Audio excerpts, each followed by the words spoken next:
네, 정각 9시네요. 수업 시작할게요. 안녕하세요. 네, 인사하고 시작할게요. 오늘 3, 6월 1강 수업인데, 웬만하면 그 정각에 시작을 하니까 미리 한 10분 전, 20분 전에 와서 앉아서 수업 준비를 하셨으면 좋겠어요. 사람 일이 어떻게 될지 모르는 거라서 교통 문제도 있고 해서 제가 지각할 수도 있겠지만 다행히 작년에는 한 번도 지각 안 했었죠. 다행히. 그래서 뭐 큰일이 없는 이상은 9시 정각에 수업을 시작하니까 여러분 좀 일찍 오셔서 앉아 계시기 바랍니다.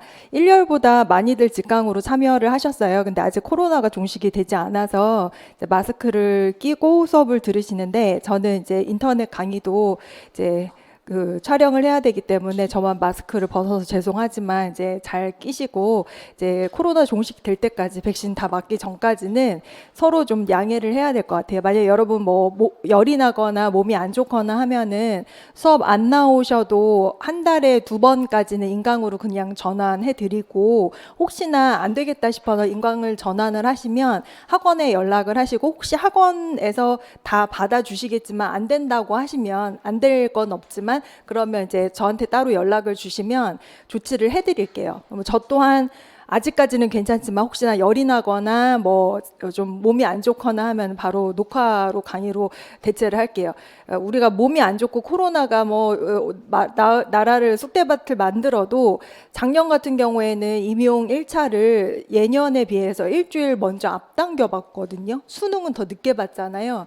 그리고 수능 같은 경우에는 작년인가 언제 왜 그 강서구에 있는 학교에서 그 종을 1, 2분 전에 잘못 올렸다고 실수로 선생님이 뭐 소송을 거네 어떤 애 하는데 임용에서는 많은 피해를 받잖아요. 이게 열난다고 오지 말라 해서 아예 시험 못 보고 이런 상황이 있었는데도 구제받지 못하고 해서 그러니까 우리가 알아서 간수를 좀 하고 관리를 해야 될 것 같아요. 이거 누가 짜오꾸를 안 해주더라고요. 그래서 임용시계는 그냥 정상적으로 돌아가고 코로나는 코로나대로 좀 우리 삶을 엉망으로 만들어 놨기는 했지만 일단은 우리가 할 일은 해야 될 것 같아요.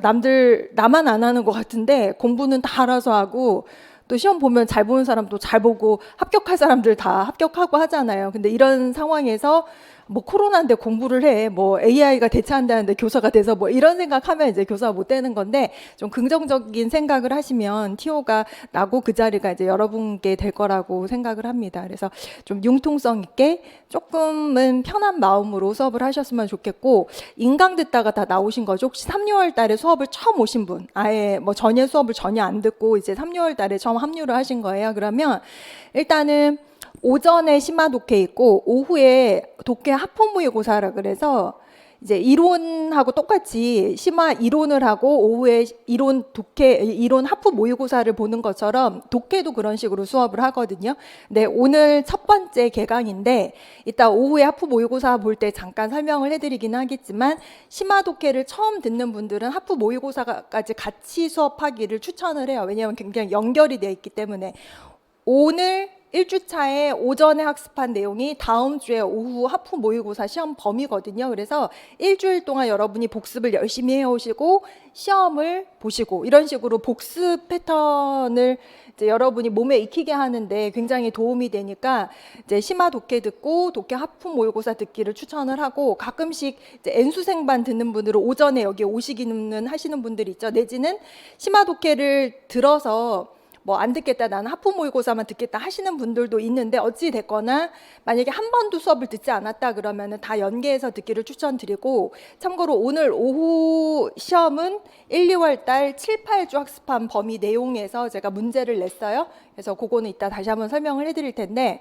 이제 3, 6월 독해 요게 판서 노트라고 해서 원노트에 올려놨거든요. 그래서 제가 오늘까지 이거 다 공유 완료할 거예요. 이미 대부분 지난주에 그 신청해 주신 분들한테는 원노트 그 공유 메일을 발송을 했고 뒤늦게 하신 분들은 아직 공유는 안 했거든요. 근데 오늘 중으로 공유는 끝낼 건데 여기 보시면 진도표가 올라가 있어요. 근데 아마 여러분 그 유인물로 진도표가 나갔을 거거든요. 그래서 여러분이 많이 보는 교재 앞에다 그냥 딱 붙여 놓으시고 진도표대로 공부를 하면 좀 뭔가 계획성 있게 공부를 할 수 있을 거예요. 그래서 진도표 한번 참고를 해주시고 요건 여러분 가지고 계신 진도표 있죠? 있죠. 요거는 글씨가 조그맣긴 하지만 같이 그냥 한번 볼게요. 일단은 1교시에는 고문을 하는데 대부분 고대 언어 해석법을 좀 대략적으로 살펴보고 고문을 한 편 내지는 2편 정도를 보게 됩니다. 그 다음 시간에는 현당대 문학사 교정을 하는데 1, 2월 달에 8과까지 끝냈어요. 그리고 이번 주부터 9과부터 나갑니다.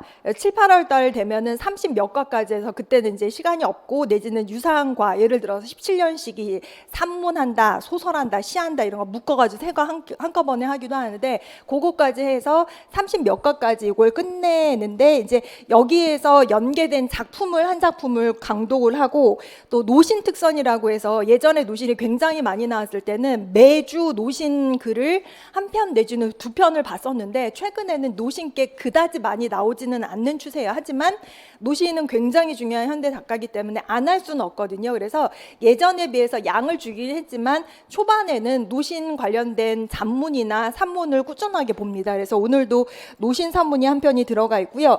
그 다음에 고대시가는 어떤 식으로 배울 거냐면 고대시가든 현대시가든 시험에 많이 등장하는 소재는 아니에요. 그런데 안 하자니 찜찜해요. 왜냐? 등장하거든요. 근데 최근에 기출 경영이 어떠냐면은 고대시가 현대시가가 주인공이 아니라 이중지문의 부수적인 지문으로 나와요. 하다못해 그 중요한 두보 같은 시인 같은 경우에도 그 시가 그 주요 소재로 나온 게 아니라 부수적인 소재로 나와서 뭔가를 찾아보라 이런 식으로 나왔거든요. 근데 우리가 시가를 학습을 한 사람과 그렇지 않은 사람이 시를 봤을 때 시험에 시 나왔어 하는 것과 뭐 이 정도 시는 당연히 해석이 돼요. 우리 이제 공부하면 이렇게 어려운 시는 안 나오는데 차이가 있거든요. 그래서 꾸준하게 몇 편씩 보기는 합니다. 근데 이걸 어떤 식으로 하냐면 시는 너무 많아요. 중국은 시의 나라라고도 하거든요. 그리고 시의 그 번성기가 당나라 때잖아요. 당나라 시만 배워도 아마 뭐 1년 내내 해도 모자를 다 못 배울 건데 뭐 당시도 있지, 송사도 있지, 그 이전에 뭐 한나라 때 시도 있지, 뭐 시경의 시도 있지 많잖아요. 그러니까 조금씩 배우는데 어떤 식으로 할 거냐면은 중국 문학사 책이 참 많은데 그 김학주 교수님 신화사에서 나온 책이 굉장히 많이 재판 인쇄가 됐었거든요. 근데 그 책이 두꺼운데 또 어려워요. 되게 어려워. 그래서 여러분 초수생인데 그거 한번 보려면 질려서 못 보고요. 어떤 분들은 합격하신 분들도요. 그 책 너무 어려워서 방통대 교재로 봤었어요. 예전에 그런 분들도 있는데 요즘에는 문학사가 굉장히 많은 비중으로 나오는 건 아니거든요. 요즘에 문법이 더 많이 나오잖아요. 그래서 제가 이 책 같은 경우에는 예전에는 특강으로 아예 수업을 했던 적이 있었는데 그 책으로 수업을 하는데 이 책이 뭐냐면 그 신화사에서 나온 중국 문학사의 그 지문에 보면 뭐 시도 있고 내지는 어떤 평론의 원문을 발췌하거나 주석에 들어가 있는 그런 작품들 위주로 보는 거예요. 그래서 다 보지는 못하고 중간중간에 중요한 것들 몇 편씩 뽑아가지고 한번 보는 식으로 해서 그것도 다 끝까지는 못 보고 주요 오늘은 이제 고시식구수를 보기는 하는데 이제 대부분은 당시나 송사 정도가 된다라는 거. 그래서 만약에 그 책 같은 경우에는 여러분이 공부하다가 재수생 같은 경우에는 이론 수업하다가 작품이 등장하면 그 책 열어가지고 찾아서 한번 보는 것도 추천을 드려요. 내지는 중국 문학사 책이 있다. 그러면 그 책을 보셔도 상관없는데 시간이 굉장히 오래 걸리죠. 그러니까 되도록이면 시간을 짧게 갖는 범위 내에서는 그 책을 그냥 잠깐 작품 참고용으로 보는 건 추천을 드립니다. 그래서 시는 그 책에 나와 있는 주석 위주로 풀어서 제가 이제 부교재 이름을 주석으로 푸는 중국 고대 문학사라고 지어놓은 거예요. 그래서 그거를 할 거고, 그다음 실용한어 어법은 그 방옥정 교수님이 쓴 어법 책인데 1, 2월 달에 5장까지 했어요, 이미. 근데 이제 6장부터 3, 4월 달에는 10장까지 할 계획인데, 참고로 다른 교재들은요, 고대 언어 해석법하고 고전산문만 들어가 있는 교재 하나가 있고요. 그 다음 현당대 문학사 교정은 1, 2월 달 교재 그대로 가지고 오셔서 쓰시면 되고, 원서 교재 있으면은 이거는 그냥 그거 사셔도 되고요. 아니면은 우리 그 부교재 보셔도 됩니다. 그 다음에 노신 특선은 몇 편은 안 돼요. 그래서 제가 프린트물로 오늘 다 나눠드렸어요. 인강도 다 올라갔을 거고. 그래서 공부한다, 아장과 산해경 한다 그러면 눈으로 대충 한번 보고 오시면 됩니다. 예습을 그렇게 하시면 되고, 이제 고시식구수 같은 경우에는 오늘 두 편만 볼 거고, 실용한어법 같은 경우에는 참고로 올해 처음으로 하는 거거든요. 그래서 교재가 따로 없어요. 근데 이 6장만 오늘 나눠드렸는데, 제가 그래도 좀 교정을 보고 오탈자를 그대로 그래도 좀 줄이고 드려야 되기 때문에 일단은 매주 프린트를 배부를 하는 걸로 할 거예요. 참고로 문법은요, 하면 할수록 여러분이 궁금증도 많아지고 하면 할수록 부족하다고 생각하는 분야가 문법이고, 예전에 사실 문법이 많이 안 나왔을 때도 있었는데 최근에는 문법이 굉장히 많이 나오는 편이어서 독해로 한번 문법을 공부하자는 취지로 했었거든요. 근데 앞에는 거의 이제 개괄적인 거, 개론적인 게 나오고, 이제 각기의 강론 같은 경우에 아직 등장은 안 했는데, 이제 전반적으로 여러분이 독해하면서 뭔 말 하나 그냥 이렇게 쭉쭉 읽어 내려가시면 되는 용도로 쓰시면 되고, 그 다음에 외국인 하나 난점 서기 같은 경우에는 작년 같은 경우에는 이 한원 난점서기로 공부를 했었어요. 근데 이게 되게 좋다는 합격자들 평이 많아서 제가 올해에 3월부터 수업을 하게 됐는데, 작년 같은 경우에 1월부터 6월까지 이 책의 1번부터 228번을 다 봤거든요. 근데 올해는 다 보기는 힘들 것 같아요. 왜냐하면 하는 게 너무 많기 때문에 이것까지 하나 꼼꼼하게 다 볼 수는 없는데, 그것도 부교재로 제가 나눠드렸어요. 그러면 어떤 용도로 사용하시냐면, 오늘은 첫 시간이니까 제가 1번부터 이제 몇 번까지 한번 볼 거란 말이에요. 그런데 어렵지 않아요. 그러니까 여러분이 뭐 빠지거나 내지는 한번 복습 차원에서 이제 볼 때 읽으면은 읽혀져요. 이거는 그렇게 어렵지 않으니까 그 부교재로 활용을 하시고, 참고로 요것도 원서 교재가 있으니까 원서 있으신 분은 그거를 보셔도 상관없어요. 실용하는 어법도 원서 교재가 있어요. 이거 되게 오래된 책인데 개정 전거 이렇게 넓적한 거 있는데, 이제 참고한 거는 녹색, 연두색으로 나온 조그만 책으로 참고를 하거든요. 그래서 원서 있으시면 이거 보셔도 되고, 원서 없는 거는 우리 이제 고문 들어가 있는 거랑 노신 특선이랑 주석으로 푸는 고대문학사 요거 가지고 계시면 되겠습니다. 그래서 순서대로 수업을 할 거고, 또 하나 여러분 기억을 하셔야 되는 게, 여기 오른쪽에 보시면 동영상 특강이라 이렇게 나와 있는데 1월부터 6월까지 1월에 제가 말씀을 드렸는데, 동영상으로 수강하기를 추천하는 과목을 책을 8권을 올려드렸는데 1월 달에 8권을 다 보기는 힘들고 재수생들은 이미 다 봤을 수도 있어요. 그러면 뭐 따로 수업을 수강하지 않고 혼자서 진도에 맞게 수업을 하셔도, 이제 그 복습을 하셔도 상관없고, 초수생은 어차피 이 책을 안 봤잖아요. 그러니까 1월부터 6월까지 본인이 능력에 맞게 좀 나눠서 좀 수강하면서 내지는 혼자 복습을 하면서 암기를 해야 되는데, 1, 2월 달에는 제가 퀴즈만 내드리고 하프 모의고사를 안 봤잖아요. 기출문제 풀이만 했었잖아요. 참고로 기출문제 특강은 독해는 거의 97년부터 최근까지 이론에서 다루는 것도 다루고 안 다루는 독해를 거의 다 건드려 줬거든요. 그러니까 수업 안 들으셨던 분들, 이제 다 못 수강 안 하신 분들은 빨리 들으세요. 대신에 그렇게 꼼꼼하게 들을 필요 없고 쭉 어떤 문제가 나왔는지 훑어보는 정도로만 해도 괜찮습니다. 일단은.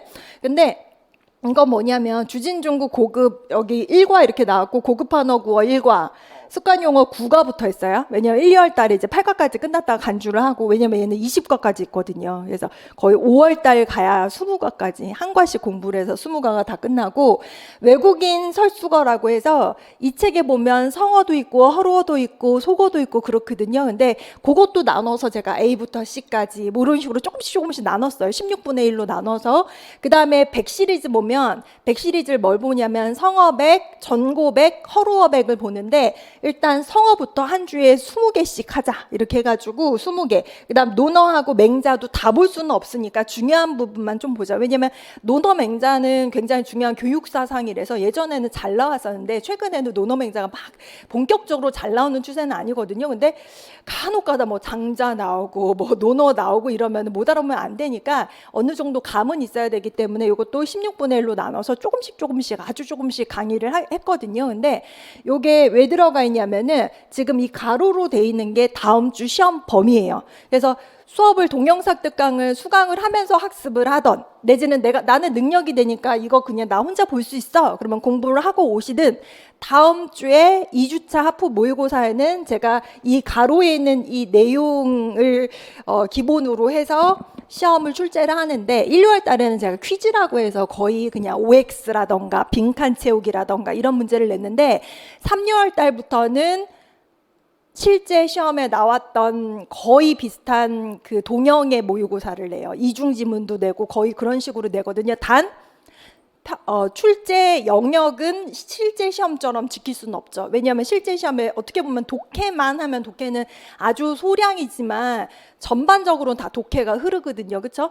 근데 이제 우리는 독해 수업이니까 제가 다 독해로 전공 비용을 독해로 구성을 했기 때문에 출제 영역 그 근거해서 퍼센테이지를 제가 맞추지는 않지만 실제 시험에 나왔던 스타일로 문제를 낸단 말이에요. 그러면 이제 여러분이 문제 푸는 스킬도 많이 늘어날 거고 답안 작성하면서 격주로 첨삭 받으면 답안 작성하는 실력도 많이 늘어날 거예요. 그래서 다음 주 시험 범위가 여기다라는 거. 참고로 8과목 중에 안 들어가 있는 책은요 하는데 그거는 그냥 알아서 공부를 하세요.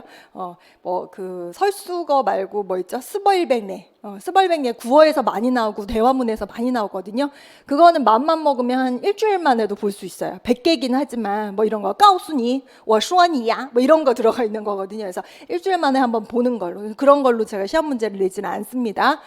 그 다음에 여기 또 빠진 게 주진중국 신고급이 있어요. 그거는 제가 안 넣었어요. 왜 그러냐면 우리 시험에 실제 등장한 책이 그 들고 들어간 출제위원이 들고 들어간 걸로 확인된 책이 고급 주진중국 옛날 책이에요. 개정전. 근데 그걸 개정을 최근에 했었거든요. 미팅 차이나라고 해서 새로 만들어져 나왔는데 새로 나온 고급 중국 그 주진중국어가 어렵지 않아요. 하나도 안 어려워.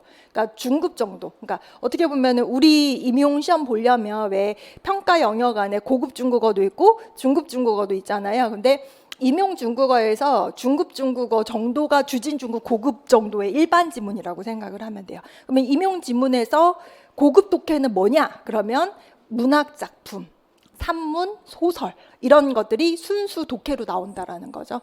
그래서 여러분이 그 최근에 그런 얘기 많이 들어보셨을 거예요. 시험을 보면 문제가 쉬워졌다. 근데 기출 문제 제가 훑어봐서 아실 텐데 문제가 쉬워진 거는 확실한데 왠지 지문은 되게 어렵게 느껴져요. 그렇죠? 그리고 어떤 지문은 어떤 문제는 정말 쉬운데 어떤 문제는 손댈 수 없을 만큼 너무나 어려운 게 있어요. 그게 뭐냐면 중국어 이 임용이 예전부터 커트라인이 낮았었어요. 다른 과목에 비해서. 근데 그 평가원에서 계속 커트라인 올리라고 하죠. 우리도 이제 교단 서시면 아실 테지만 시험을 낼 때는 어느 정도 학생들이 시험 봐서 점수가 나와줘야 그 문제의 가치가 있는 거잖아요. 근데 너무 낮으니까 이걸 전체적으로 올리자는 취지에서 문제 일부분은 굉장히 쉽게 내요. 근데 이걸 틀리면 안 되죠. 굉장히 쉽게 내는데 킬러 문항이 있어요. 마치 수능에 수학의 29번, 30번이 킬러 문항이라면서 서울대 안 갈 거면 그걸 아예 하지도 않는다면서요. 그런 느낌인 거예요. 우리 임용에서 최근에 킬러 문항이 있는데 그게 어떤 게 나오냐면은 독해로 나와. 근데 독해, 순수 독해로 나오는데 심지어 순수 독해고 킬러 문항이면 당연히 고급 독해겠죠. 고급 독해 맞아요. 근데 그 고급 독해가 주진중국 고급이 아니라 들여다보면 최근에 양징빵 언어 관련돼서 언어학에서 나왔고 그 다음에 가장 최근에 나왔던 것 중에서 전종서의 산문 나왔죠. 샤오 기억나시죠? 그 샤오도 그냥 단순한 웃음이 아닌 거지. 30년대 임어당의 유모 소품 산문을 비판한 그 산문이거든. 근데 알고 보면 그냥 되는데 전혀 모르면 도대체 왜 이 웃음을 왜 싫어하는 거야 이 사람은. 웃는 게 좋은데 왜 유머를 싫어하는 거지? 이해가 당최 안 되잖아요. 그리고 하다못해 기입형도 최근 몇 년 전에 그 양실추의 중앙일보 그 기고문에 항점 8고가 나왔어요. 항점 8고 나왔거든요. 모르면 뭐지? 사실 항전이니 8고문이니 단어를 들으면 되게 뭔가 거리감이 느껴지잖아요. 근데 그런 게 나오면 뭐 항점 8구 골라서 쓸 수 있어야 되는데 뭐지 이게? 나 이해가 안 되는데 그러면 답을 찾아도 뭔가 긴가민가. 하지만 근데 최근 현대 문학사 흐름을 알면 아 이거는 항점 8구밖에 답이 없어라는 게 감이 오거든요. 근데 그런 독해 문제가 나와요. 물론 그게 이제 독해 문제라는 건 아닌데 모든 난이도가 있는 독해 최근에 독해 안을 들여다보면 그 작가가 문학사에서의 입지가 좀 있는 사람 예를 들어서 뭐 선생님 그 펑즈카이 그 나인 방문지 나왔잖아요. 외손녀 방문한 거 아무것도 아니에요. 펑즈카이, 샤면준, 중년에 뭐 중년이 되어서가 뭐 나왔잖아요. 샤면준, 양실추. 그러니까 이런 작가를 그냥 내는 게 아니라 일반 지문을 내는 게 아니라 뭔가 문학적으로 입지가 있는 문인들의 산문. 그것도 그 산문도 뭔가 주장을 담고 있거나 문학적으로 의미가 있는 그런 행동을 한 그 맥락 안에 있는 그런 산문이 나오기 때문에 여러분이 아무것도 모르고 덤벼들잖아요. 그러면 도저히 손을 댈 수가 없어요. 그래서 공부를 안 한, 학원을 안 다니고 밖에서 혼자 독학한 재수생보다 수업을 1년 동안 꾸준하게 들은 초수생이 점수가 더 잘 나오는 이유가 뭔지 아세요? 맞춤식 공부를 했거든. 어떻게 보면 중국어 근본적인 실력만 놓고 비교를 하자면 합격한 이 초수한 선생님이 불합격한 그 N수생, 장수생의 중국어 실력보다 좋다고 할 수 없어요. 근데 이제 시험은 시험이기 때문에 시험에 맞춤식으로 공부를 해야 된다. 그래서 이 커리큘럼도 거기에 맞게 자꾸 변화를 하고 영양가 있는 컨텐츠를 배우려고 한다. 그래서 내가 뭘 공부를 해야 될지 모르겠어 하는 분들은 그 진도표대로 할 것. 그리고 오늘 처음 오셔서 수업 듣거나 3, 6월 달에 수업을 처음 듣는 분들은 1, 2월 진도표가 우리 단톡 채팅방에 들어가 있어. 공지로 들어가 있거든요. 그거 보면서 본인이 메이크업을 해야 돼요. 나 안 배웠던 건데 내지는 안 했던 건데 반드시 다 보셔야 되는 그런 내용들이니까 보충을 충분히 하고 따라오시기 바랍니다. 만약 이걸 안 하면 나중에 힘들어져요. 이제 하반기 가면 막 되게 버거워져. 7, 8월 달 가면은 이거의 몇 배가 막 오거든요. 참고로 7, 8월 달에는 문제풀이반이라고 일명하잖아요. 말 그대로 문제만 풀거든요. 그러면 오전에 그때 오전에 시험 보나? 오전에 뭐 아무튼 문제 푼 걸 숙제로 내주고 그 다음 주에 그 문제풀이를 하나? 오전에 시험 봐요. 7, 8월 달에는 오전에 시험 보고 오후에는 여러분 숙제 낸 거를 오후에 풀이를 하거든요. 그러니까 그야말로 그냥 문제만 드립다 푸는 건데 7, 8월 달에 들어가 있는 여러분이 푸는 문제가 제가 그 전년도나 그 예년에 거의 한 6개월, 그 다음에 모의고사까지 9개월 동안의 문제를 압축을 해서 8주 동안 푸는 거니까 얼마나 힘들겠어요. 그 내용도 그렇고. 그래서 공부를 하신 분들은 조금 쉽게 하지만 그게 아니면은 좀 굉장히 열심히 하셔야지 상반기에 6월 달까지 여러분 정리를 잘 안 해놓으시면 7, 8월 달 가서 또 많은 양을 해야 되는데 되게 힘들어진다라는 거. 또 하나 3월부터 6월까지 독해 하프 모의고사를 하잖아요. 근데 제가 예전에 다른 과목 선생님한테 여쭤봤어요. 사실 문제 내는 게 사실 제일 힘들거든요. 왜 비슷한 문제도 없어. 우리 임용 중국어는 없어요. 분야가 있잖아. 근데 임용 중국어랑 비슷한 문제는 여러분 가끔 보는 바이두의 중고등학교 중국의 시티 비슷한 거 말고 없잖아. 우리나라에 시험이 없잖아요. 참고할 문제가 없어요. 그러니까 문제 내는 것 자체가 사실은 고통이기는 한데 그래도 팀 티칭을 하니까 매주 새로 생성을 해요. 제가 3, 6월 달에는 매주 생성을 합니다. 물론 이제 예전 걸 참고해서 좋은 문제 있으면 그거를 쓰거나 변환할 수 있는데 다행히 제가 아직 체력이 있어서 이제 새로 만들었어요.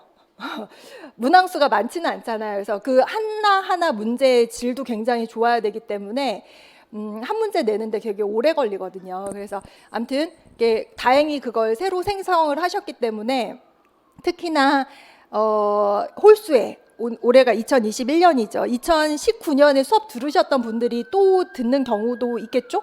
근데 그분들이 조금 더 재밌게 공부하라고 컨텐츠는 비슷하지만 문제를 하프 모의고사 문제는 제가 바꿉니다. 그래서 일단은 문제를 그렇게 푸시면 되겠고 예습은 1, 2월 달에는 제가 예습하지 말라 그랬잖아요. 초수생한테 특히 봐도 모르니까. 왜냐? 사전 찾아가지고 뭘 찾아올 필요가 없죠. 숙제도 아니고 여러분한테 뭘 시키지도 않는데 일단 중요한 거는 이해하고 근본적으로 여러분 실력을 늘려야 되잖아요. 막 미리 공부해 온다 그래서 실력이 늘어나지 않거든. 근데 3, 6월 달에는 제가 조금 더 요구를 해요. 재수생은 예습의 시간을 더 드리세요. 대신에 수업 안에 복습을 끝낸다는 각오로 하시고 하얀 종이 같은 거 꺼내놓고요. 그냥 중얼중얼 소리만 들리지 않게 옆 사람한테 피해만 되지 않게 막 써가면서 수업 시간 안에 복습을 끝내세요. 대신에 초수생들은 아직도 모르잖아요. 그러면 수업 들어오기 전에 내지는 며칠 전에 한번 눈으로 쭉 읽어보세요. 내가 알아보나?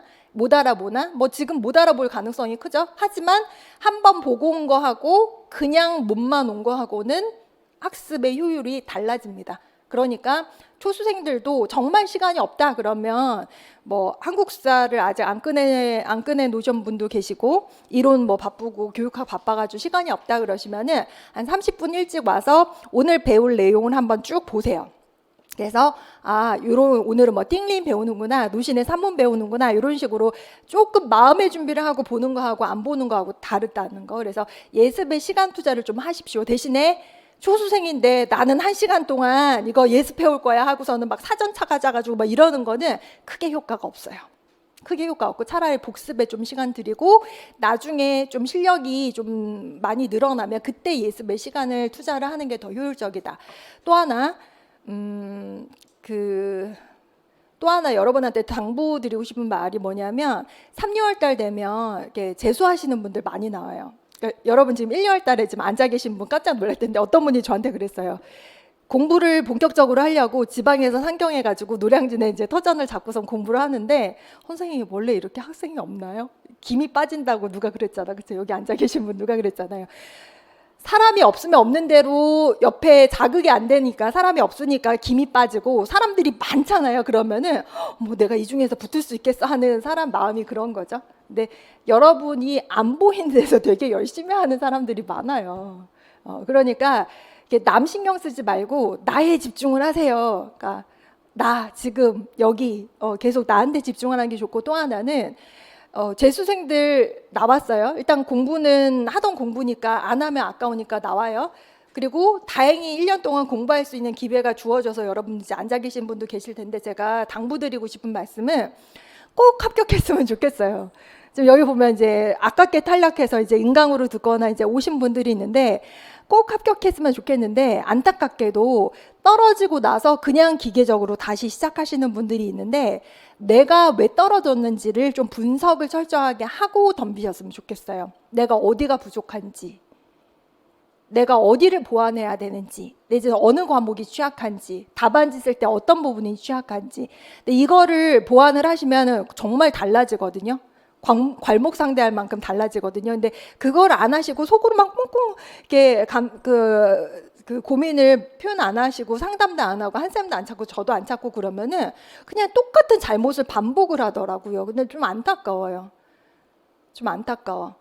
그런 분이 의외로 많아. 근데 좀 합격을 했으면 좋겠는데 안타까운 게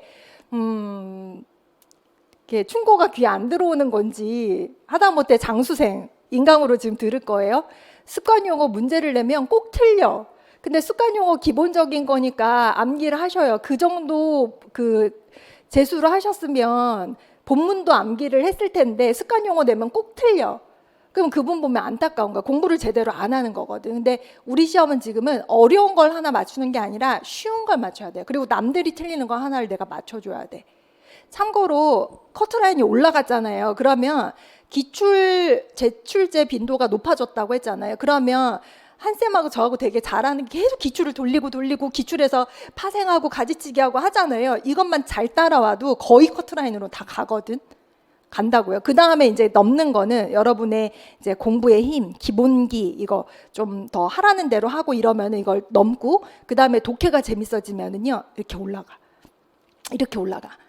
정말로 하나같이 합격하신 분들 중에서 수석, 차석 이렇게 높은 점수로 합격하신 분들 공통점이 뭐냐면 독해가 너무 재밌었다는 거예요. 제가 독해를 가르쳐서가 아니라 올해 합격자 사례 발표할 때 보셨잖아. 그분이 초수생이거든. 그분이 자기 입으로 그랬잖아. 자기 중국 못한다고 했잖아. 근데 점수 굉장히 높았어요. 초수인데.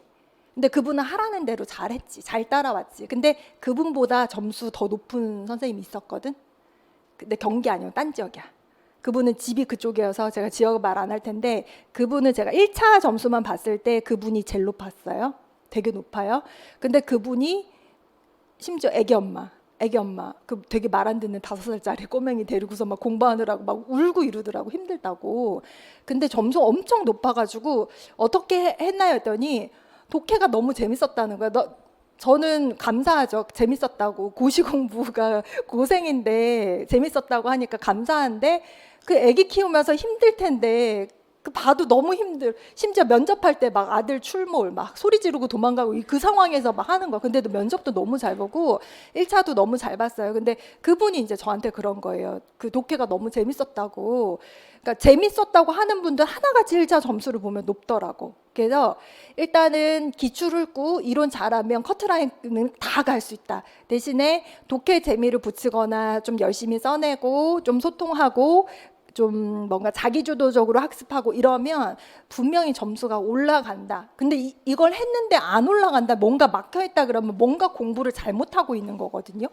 그러면 본인이 분석을 해야지. 내가 제일 잘 알잖아, 나는. 그쵸? 어디를 잘못하고 있는지 그거를 좀 점검을 해서 공부를 다시 꼭 하셨으면 좋겠어요. 그래서 아무튼 OT는 생각보다 기네요. 저렇게 길게 말 안 하는데 이제 첫 시간이라서 이렇게 길게 말을 했고, 오늘은 이제 첫 시간이지만 수업을 얼른 나가도록 하겠습니다. 참고로 오늘 오후 문제 중에서 수정할 부분이 조금 있는데 수정 안 해도 시험을 볼 수 있을 것 같은데 제가 하프 모의고사에다가 반영을 해놓을 테니까 이따 시험 보기 전에 한번 고치고 나서 시험 푸세요. 시험 문제. 됐습니다. 오늘 고대한어 해석법부터 보도록 하겠습니다. 비너 전치 구문, 이거는 좀 길어서 앞에 한국어 부분이 있고 거의 비슷한 내용으로 뒤에 중국어 부분이 있는데 한국어 부분만 하고 얼른 넘어갈게요. 참고로 여러분, 제가 고시 공부는 양이 워낙 많기 때문에 여러분 중고등학생들 수업하는 것처럼 이만큼의 학습 목표와 이만큼의 학습 양으로 막 1시간 동안 이럴 시간이 없어서 양으로 승부해야 되잖아요. 그러면은 여러분이 따라오실 때 오늘은 나 뭐 건져가야겠다 이런 거 생각을 하셔야 돼요. 참고로 고대한어 해석법은 제가 시험에서는 내지는 않겠다고 했지만 여러분이 고전산문 분석하거나 구문 분석할 때 되게 중요하거든요. 그러면 최소한 제목 자체가 비너 전치 구문, 여러 번 1, 2월 달에도 나왔지만 비너 전치가 뭐지? 그럼 비너 전치한 예문 하나 정도는 암기를 하고 있어야 되고, 또 하나 고문 볼 때 비너 전치 구문이 눈에 보여야 되는 거예요. 그러면 이제 제대로 공부를 한 거예요. 보시면 비너 전치는 말 그대로 비너가 목적어가 앞으로 도치되었다. 뭐 앞으로 도치되었다? 수로 앞으로 도치되었다. 그럼 보세요, 여러분.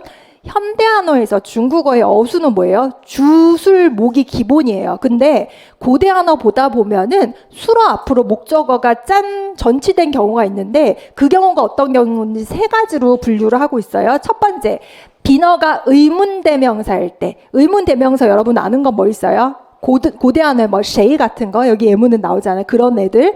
두 번째, 부정문에서 부정문, 그러니까 뿌나 뭐 이런 애들 들어가 있는데 비너가 대명사인 애들. 근데 그 대명사가 현대한어에 생각하는 쩌나 이런 게 아니라 우리 즈 하면 아들 잔데 아들이 아니라 자네, 너, 그것도 대명사고요. 쯔지 할 때 지가 대명사. 그러니까 우리 기준으로 현대한어에서 말하는 대명사가 아니라 고대한어에서 이거 대명사입니다 하는 애들이 있어요. 근데 그걸 내가 다 외워야 돼? 아니요. 그냥 구문 나오면 뿌가 있는데 동사 앞에 있네. 뭐 얘가 대명사인가 보지. 넘어가셔도 상관없어요. 우리 시험에서는 얘 대명사냐?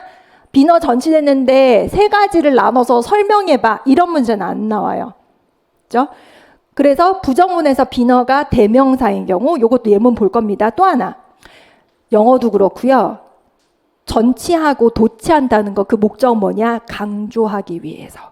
뭔가 앞에 내세운다라는 거는 뽐내기 위한 거잖아요. 강조하기 위해서 비너하고 수로 사이에다가 대신에 뭘 넣느냐면 시나, 즈나, 이행 같은 애들을 넣는데 걔네들이 있으면 전치로 봐도 되는데 문제는 얘네들이 시나, 즈나, 이엔 있다고 다 전치가 아니거든. 아시다시피 여러 군데서 쓰이잖아요. 그러니까 분간하기가 너무 힘들죠. 하지만 예문 보면 이런 식으로 전치가 이루어졌구나라고 이해하는 게 더 중요하다. 그럼 예문을 한번 볼게요. 첫 번째, 비너가 의문대명사인 경우 보시면 1번 논어에 나온 겁니다.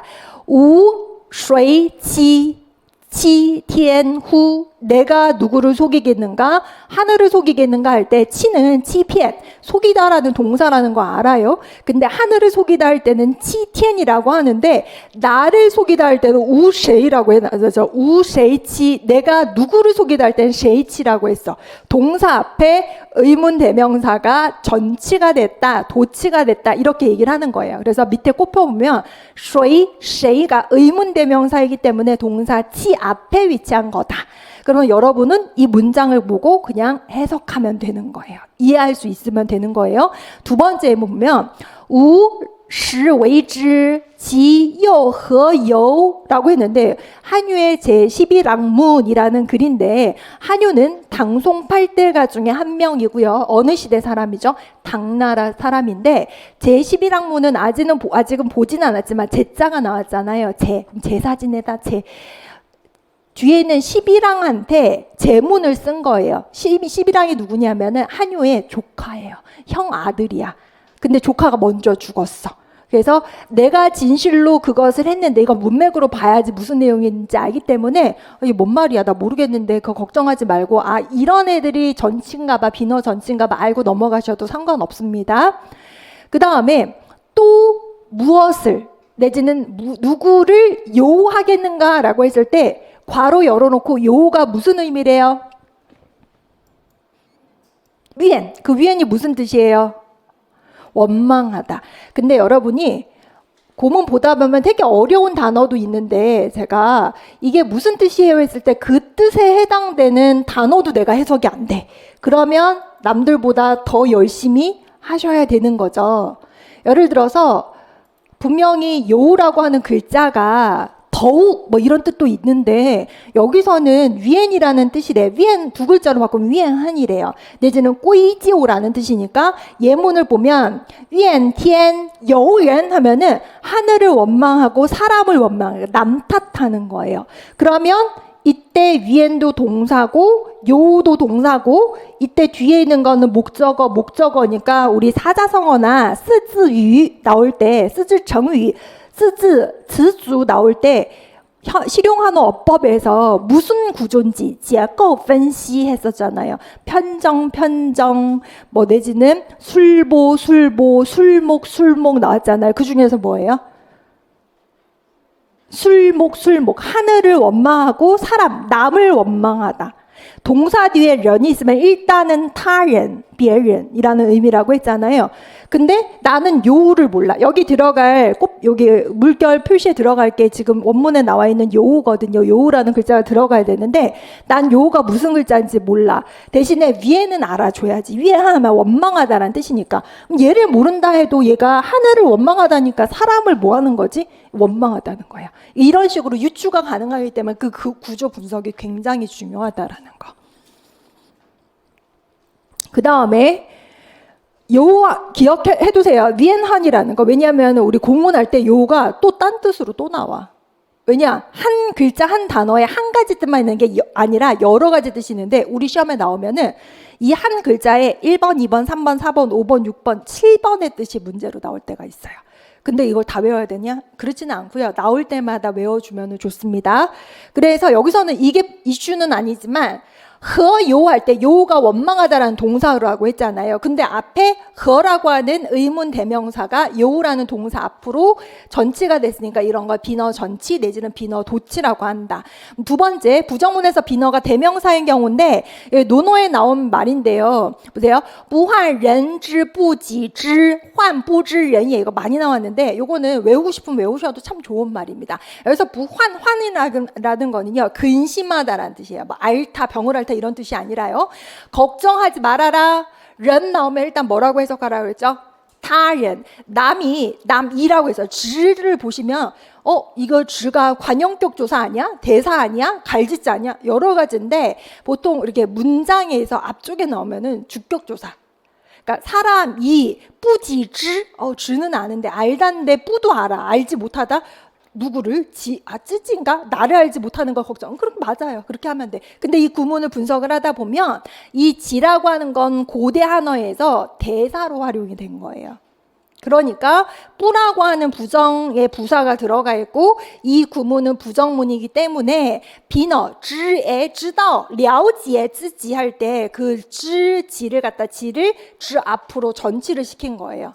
근데 뒤에 보니까 환부지인예 걱정해라. 남을 몰라주는 것을 근심해라. 걱정해라. 이렇게 나왔죠? 뭐 려는 보니까 어때요? 대명사가 아니네. 그러니까 동사 뒤에 멀쩡하게 나와 있는 거죠. 근데 이걸 모르고 보면 왜 이러지? 왜 이렇다 저랬다지? 얘 같은 동사인데 어떤 거는 왜 지 앞에 있고 어떤 건 얘 뒤에 있는 거지? 너무 헷갈려. 이렇게 가면 여러분 계속 나중에 헷갈리거든요. 근데 이런 건 여러분이 헷갈릴 계제가 되면 안 돼요. 됐죠? 그 다음에 비너를 강조하는 경우 보세요. 先君之好事迹 이렇게 했어요. 보세요. 일단 시나 지나 이엔을 중심으로 해서 얘네들 뒤에 있는 동사, 그 동사 뒤에 있는 목적어가 전치가 된다고 했는데 목적어 한 글자일 수도 있지만 구일 수도 있고 문장일 수도 있거든요. 그러면 시를 중심으로 해서 뒤는 뭐예요? 찌는 무슨 뜻이에요? 이거는 알아야 되지. 있다라는 뜻, 찌쉬할 때, 그쵸? 그러면 성군의 좋은 점을 있다 이러면 해석이 되는데 왜 얘는 앞에 있는 거지? 이거를 강조하는 거예요. 성군의 좋은 점, 근데 어떤 분은 어떻게 쉽게 해석하냐면은 이것을 있다. 그래도 해석이 돼요. 성군의 좋은 점, 이것을 이어. 되게 괜찮아요. 그렇게 해석을 해도 되는데 이 구문은 시를 중심으로 해서 지라고 하는 동사 뒤에 나와 있어야 될 先君之好가 시 앞쪽으로 전치된 비너 전치 구문이다. 이렇게 이해를 하시면 돼요. 또 하나 小学 보시면 博学无常为善是师라고 했는데 博学无常 널리 배우는 데는 우창이래요. 정해져 있는 게 없대요. 근데 문맥상 의미상 정해진 스승이 없다라고 번역을 했어요. 왜 하면은 일단은 우리는 보통 뭐라고 해석을 많이 하면 오로지라고 해석을 하거든요. 아는 경우도 있지만 다만 오직 선 이것이 스승이다. 뭐 해석은 되네. 근데 이게 보니까 시를 중심으로 해서 시가 뒤에 맨 끝에 나와요. 라오시 할 때 시가 뭐냐면 우리는 현대언어에서는 라오시 그렇죠? 뭐 할 때 라오시 할 때 쓰고 무슨 선생님 무슨 좀 전문직일 때 쓰잖아요. 리시 할 때 쓰고요. 근데 고대 언어에서는 이 시가 품사가 뭘로 활용이 될 때가 있죠? 동사. 우리 1, 2월 달에 수업 들었던 것 중에서 한유에 뭐였었죠? 사설 있었잖아요. 거기 보면 시가 스승으로 삼다, 스승으로 조차 배우다 이거를 해석을 하신 분은 시가 동사야 이래도 거리감이 없는데 처음 이제 공부를 하신 분은 이거 왜 명사인데 동사지? 왜 이러지? 이러면 너무 힘들어져. 마음이 힘들어져. 근데 고대 언어 볼 때는 열린 마음으로 오픈 마인드로 봐요. 내가 알고 있는 명사가 부사어로 쓰이고요. 동사로도 쓰이고요. 뭐 희한한 걸로 다 쓰여요. 시는 스승으로 삼는다. 샨이라고 하는 거 좋은 점, 선한 점을 스승으로 삼는다는데 시를 중심으로 해서 라오시 할 때 시처럼 생긴 맨 끝에 있는 동사 뒤에 있어야 될 샨을 이 앞으로 전치를 시킨 거예요. 됐죠? 그러면 꼽혀보시면 비너를 한정해서 강조하고자 할 때 비너 앞에 웨이 괄호 열고 입구자 들어갈 웨이를 들어가도 돼요. 그러니까 오직, 다만 이렇게 해석을 하죠. 그러니까 웨이 샨 시시에서 원래는 시샨이에요. 선을 스승으로 삼는다. 근데 샨시시 앞에다 웨이를 붙여 웨이샨시시 그러니까 이런 애들 구문이 나오면 앞에 웨이 빼고 가운데 시 빼고 동사 시 뒤에 샨을 갖다가 쫙 하면은 시샨 선을 스승으로 좇는다 삼는다 해석만 되면 되는 거예요. 됐죠? 그 다음에 순자 보시면 人之生故小人无事无法则为利之见耳 사람은 태어나면 본디 소인이다.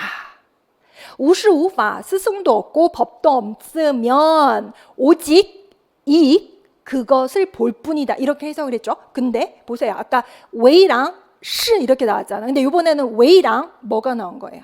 지가 나왔죠. 지 뒤에 동사가 뭐예요? 지엔이 보다가 나왔죠. 원래 지엔 보다라는 동사의 목적어는 뭐여야 되는 거예요? 리 이익인데 이익을 보다. 그러니까 이익만 따지다. 우리 뭐예요? 돈만 밝혀. 돈만 밝힌다 라고 했어요. 여기 보시면 순자인데 제가 고대 언어 해석법 할 땐 여러분한테 문맥을 파악하지 않아도 돼요 하는데 가끔 가다가 이런 문장 좋아요 던져드리는 말은 그냥 한 인상만 남겨두셔도 좋은데 성선설을 주장하는 사람 누구죠? 맹자고 성악설은 순자잖아요. 근데 그 성악설을 잘못 이해하면 뭐 인간은 태어나면서부터 악하다라고만 해석을 하면 끝인데 그러면 당연히 순자의 성악설은 틀리다고 하지. 보통은 애기들 너무 예쁘잖아. 그렇잖아요. 애기들 눈이 얼마나 맑고 예뻐요. 반질반질. 그치? 예쁘잖아요. 보기만 해도 막 마음이 어떻게 이런 아기들을 태어나면서 어떻게 악하다 그러지? 말도 안 돼. 순자가 말한 건 뭐냐면은 인간은 태어나면서부터 교육을 받지 않으면 정리가 안 돼 있어. 그러니까 슈퍼맨이 돌아왔다 보면 애기가 내 거야! 뭐 하고 뭐 도망가고 막 때리고 던지고 뭐 내 거 먼저 먹으려고 이런 본능들은 교육에 의해서 어때요? 좀 정리가 되고 다듬어져야 된다라고 주장을 한 거지 태어나면서부터 악마로 태어났다라는 게 아니거든요. 그래서 여기서 말하는 순자가 뭐라고 하냐면 사람은 본디 소인인 거예요. 스승도 없고 법도 없어요. 오로지 돈만 아는데 교양을 갖춰야 되는 거죠. 배우고 뭔가 참고 배려하고 이런 게 사실 인성교육인 거잖아요. 그래서 이해를 하시고 그 다음 비너의 또 다른 처리 방법 보시면은 비너를 문두에 제시하고 원래 자리에 다시 줄을 사용한 경우 예문을 봐야 이해됩니다. 구양수의 취옹정기라고 해서 구양수는 당송팔대가 중에 한 명이다 아니다 맞다. 취옹정기도 굉장히 유명하다. 우리 시험에도 짧게 한번 나왔었어요. 나중에 또 배울 건데 보시면 醉翁之意不在酒在乎山水之间也山水之乐得之心而味之酒也. 좀 긴데 여러분 저는 앞에 있는 이 문장을 암기를 해두셨으면 좋겠어요. 醉翁之意不在酒在乎山水之间也라고 하는 게 이게 고문에 나왔지만 중국에서 굉장히 많이 씁니다. 마치 속담처럼 어떨 때 쓰냐면은 마음이 딴 데 가 있는 거예요. 이걸 직역을 해보면은 취용은 구양수 자기 자신인데 취용의 의도, 뜻은, 생각은 술에 있지 아니하고 산수에 있다라는 게 진짜 내가 예를 들어서 우리 뭐 어떤 남자 선배가 술 마시자, 밥 먹자 만났어. 근데 이 남자 선배는 이 상대방을 마음에 두고 있어. 그러면 이제 다른 사람이 얘기를 해주는 거예요.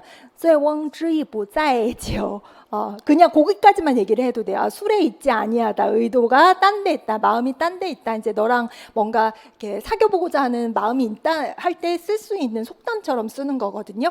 근데 여기선 중요한 게 그게 아니라 우리 뭐 배우려고 그랬죠? 비너의 또 다른 처리 방법인데 앞으로 와에 그냥 뺀다 그랬어요. 그게 어디 나왔냐면 뒤에 보면 山水之乐 이거 해석하면 뭐죠? 산수의 즐거움 그냥 이렇게만 해석이 되잖아요. 근데 보니까 得之心而寓之酒也 이걸 어떻게 해석하지? 일단 얻다 마음 위는 뭐였지? 기탁하다 술? 대충 에라 모르겠다 그냥 마음에서 얻어서 술에 기탁하다 뭐 해석은 됐으니까 이렇게 되는데 엄밀히 따지면 주가 가리키는 게 앞에 나와 있는 山水之乐 기니까 앞으로 뺀 거예요. 즉 다시 말해서 산수의 즐거움 그것을 마음으로 얻는다라는 게 보세요. 고대 한어 해석법에서는요. 고대 한어에서는 더가 되게 여러 가지 다양한 의미로 쓰여요. 얻다도 있고요. 잡았다도 있고요. 사다도 있고요. 빌리다도 있고 여러 가지 의미가 있거든요. 여기서는 산수의 즐거움을 마음으로 느껴. 그래서 마음으로는 느꼈는데 그걸 어떻게 표현할 수도 없고 뭐 말로는 못하지. 그 즐거움을 어디다 기탁해? 한 잔에 술에다 기탁을 하는 거예요. 그러면 得之心而味之酒也 할 때 지 두 개 다 가리키는 얘는 비너를 이제 가리키는 대사인데 지가 가리키는 애들이 뭐냐? 바로 앞에 나와 있는 山水之乐인 거예요. 됐죠? 위지의 주는 산水之乐를 말한다. 꽃표에 그렇게 나와 있죠. 그 다음 비너를 원래 자리에 두고 수어 다음에 지를 삽입해서 비너를 분명히 한 경우 있는데 구런의 어부사 우리 시험에 2번이나 나왔다고요. 중요하다고 했죠. 그죠? 우원지 나왔는데 많은 분들이 지가 나오면 우리 시험에도 나왔지만 대사로 보고 얘가 가리키는 게 뭐지 막 찾으려고 노력을 해요. 물론 그래야 되는 지도 있어요. 지가 동사로 쓰이면 뭐죠? 갈지자. 그 다음 주가 주격조사, 한문에선 주격조사라고 하죠. 그렇죠? 비너 목적어일 때 보통은 주가 가리키는 게 뭐게 내지는 문법적인 기능이 다르게 뭐게 하는데 하도 그런 문제가 나왔다 보니까 우리가 즈만 보면 마치 노이로제 걸린 것처럼 얘는 뭘 가리키지 막 우원즈 하면은 문맥상은 앞에 있는 걸 가리키는 게 아니라 바로 뒤에 나는 들었단데 제 느낌상 영어로 I think that, I heard that 그 될 같아 느낌이. 예. 근데 뒤에 있는 거를 들었다는 거예요. 그러면 즈가 가리키는 게 뭐냐라고 하면은 뒤에 나와 있는 신무저 비당관 신위저 비正이 이거죠. 새로 머리를 감은 자는 반드시 관을 털어야 한다. 관만 털면 뭐예요? 써야 되잖아요. 그러니까 문맥상 관을 털어 쓰고 새로 막 목욕을 한 사람 반드시 옷을 털어야 한다는 거. 옷을 털어서 입어야 된다는 거죠. 이거 예전에 처음 문제 나왔을 때 한국어로 백화 해석을 하라는 말을 했었고요. 그럼 백화 해석을 하라고 했을 때 여러분의 그 출제자가 여러분한테 맞추기를 바라는 포인트 뭐냐? 우리가 알고 있는 목욕에서 목은 뭐냐면 문맥상 뭐 같아요? 목은 뭐 하는 행동 같아요? 머리 감는 거, 그렇죠? 욕은 뭐예요? 몸을 씻는 거예요. 그러니까 목욕이 머리 감고 이렇게 여러분 이제 목만 하신 분이 있죠? 목만 그렇죠? 바쁘니까 그러니까 이제 관도 아셔야 돼요. 모자라는 거. 참고로 관이라고 하는 게 명사일 때는 일성이지만 쓰다 할 때는 사성으로 읽는다고 했었죠. 그러니까 이런 것도 알고 있어야 되는 거고. 그래서 즈가 가리키는 게 뒤에 나와 있다. 보통은 이 근처에 있어요. 멀리 있지는 않고 즈가 가리키는 게. 그 다음에 마지막으로 즈웨이와 웨이즈를 한번 구분을 해볼 텐데요. 보시면은 순자의 왕제편에 이런 말이 있어요. 전에 君者周也，庶人者水也，水则在周，水则覆周，此之谓也。 되게 좋은 말인데 임금이에요. 여기서 쥔이 나오면 옛날에 여자가 남편을 가리키는 말. 내지는 임금을 가리킬 수도 있고 상대방을 높이는 말일 수도 있어요. 근데 순자가 여기서 말한 거는 왕에 관련된 내용을 하는 거야. 왕이 배라면 슈레는 백성, 러바이싱들은 물이다. 물은요 어떻게 할 수 있다? 배를 띄울 수도 있고요. 배에다가 실을 수도 있고요. 배를 뒤집을 수도 있어요. 민심이 중요한 거예요. 촛불혁명으로 대통령까지 감옥에 넣었잖아요. 우리 국민들이 그거랑 또 옛날에도 그런 생각을 하고 있었던 거죠. 여기서 쯔웨이가 나와 있는데 이 쯔웨이라는 거 이는 그것을 말한다. 보통 그렇게 해석을 해요. 그러니까 헷갈리는 게 어떤 데서는 쯔웨이고 어떤 데서는 웨이즈인데 두 개가 어떻게 다르지 한데 예문을 통해서 해석은 비슷하게 되지만 어떤 식으로 다른지 한번 보세요. 두 번째 한유의 원도 1월 달에 배웠습니다. 그렇죠? 보시면은 모아이즈웨이연 해석해 보세요. 박애를 인이라고 한다. 박애는 알죠? 박애주의자, 널리 사랑하는 거. 形而이之之谓이. 아유 어렵게 지가 두 번이나 나왔네요. 근데 뭐냐면 왠지 이가 마땅하다라는 동사니까 지는 목적어 같아. 근데 밑에 설명이 조금 잘못됐는데요. 그 꼽혀 있는데 그 보아이즈웨이련인데 설명에 뭐라고 했냐면은 形而이之之에서 앞에 주는 뭐라고 했어요? 마땅하게 하다라는 하는 동사 이에 대한 비너로 보아이를 대신한 대명사다라고 있는데 보아이를 대신한 게 아니라요. 런을 대신한 게 마땅하죠. 다시 말해서 행하고 인에 마땅하게 하는 것 그것을 뭐라고 한다? 의라고 한다. 그렇죠? 그래야 인의 도덕이 그대로 나오는 게 맞아요. 논리적으로. 그래서 이것이 할 때 그러면 두 번째 있는 지는 주격조사. 앞에 있는 이즈 할 때 동사 뒤에 있으니까 얘는 동사의 목적어 비너. 그럼 앞에 있는 애를 가리킨다. 여기서는 즈웨이라고 돼 있지만 이것을 의라고 부른다라고 해서 얘는 그냥 주격조사. 그 다음에 由是而知之焉 由是而知焉之谓道라고 했는데 이로 말미암아서 그러면 이로 말미암아 할 때 시가 가리키는 것도 지시대사인데 여기서는 시가 가리키는 게 뭘까요? 바로 앞에 남아있는 의. 이로 말미암아 알지옌 여기서 지라고 하는 건 동사로 가는 거예요. 거기에 가는 것이 뭐다? 웨이다 도라고 하는 것이다. 그리고 주후지 우달 위와이 지 웨이더 뭐예요? 자신한테 충만해. 내가 아니 충만해. 뭔가 자존감이 꽉 차 있는 사람이야. 그리고 우달 위와이라는 거 바깥에 기대지 않아. 이것이 뭔가 덕이라고 하는 것이다. 그래서 知味知味라고 했지만 구조상으로 이것은 웨이 뒤에 있는 거라고 부르다 이렇게 해석을 해주면 돼요. 그렇죠? 그 다음에 다음 보세요. 중용에 나와 있는 말 중에서 天命之谓性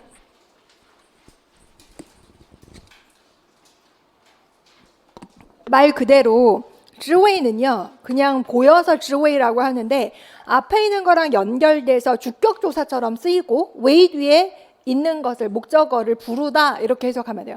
천명은 성이라고 부르고 본성이라고 부르고 率性 본성을 마음대로 하는 것을 도라고 하며 修道 도를 닦는 것을 교라고 하며 도라고 하는 것은 不可虚于离也라고 해서 떠날 수가 없다 라고 해석을 하는데 바로 앞에 있는 쉬위는 고문 많이 보신 분은 절로 해석이 되죠. 뭐죠? 잠깐 동안이라도 떠날 수가 없는 거다. 뭐가? 도라고 하는 것은 인 거죠. 꼽혀 보시면 天命之谓性이라고 하는 거 원래는 지를 갖다가 여기선 제가 주격조사처럼 해석해도 된다고 했잖아요. 해도 상관없어요. 근데 엄밀히 따지면 谓天命性이라고 해서 천명을 성이라고 부르다.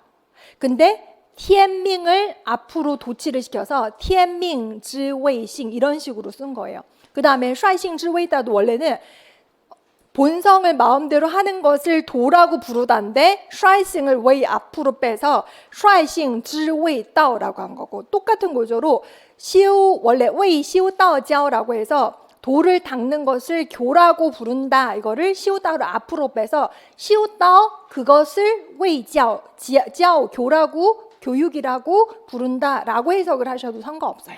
그러니까 해석할 때 여러분이 주격조사로 인지를 하든 내지는 이거 도치구문이네 인지를 하든 크게 상관없어요. 왜냐하면 의미의 왜곡이 일어나진 않아요. 이 부분은. 됐죠?